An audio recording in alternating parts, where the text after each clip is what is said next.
Title: Anchoring Bias. Why First Impressions Stick, Even When They're Wrong. Introduction.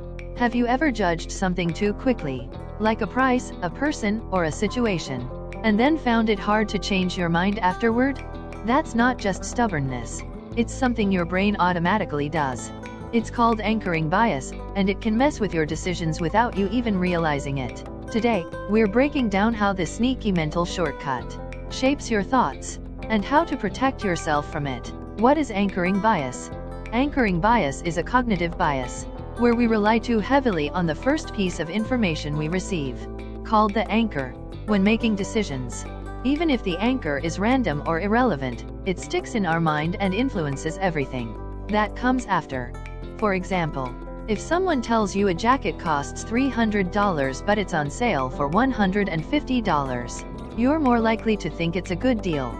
But if the same jacket was shown as $150 from the start, you'd probably hesitate. The original number anchors your perception, even if it has nothing to do with the jacket's actual value. The science behind it. Anchoring was first discovered by psychologists Amos Tversky and Daniel Kahneman. In a study, they spun a random wheel with numbers, then asked participants to guess the number of African countries in the UN. Here's the crazy part. People who got a higher number on the wheel guessed higher, even though the number was completely random. Why? Because the number anchored their thinking, even though it was irrelevant.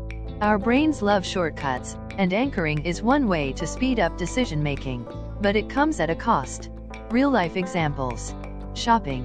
Retailers use anchoring all the time. Was $99. Now just $49. That original price wasn't real. It was just the anchor. Job offers. If a company offers a low starting salary, every future offer feels generous, even if it's still under market. First impressions.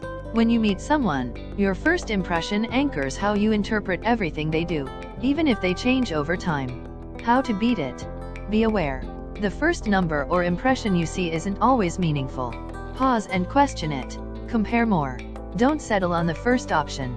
Look around and gather more data. Set your own anchor. In negotiations, make the first offer.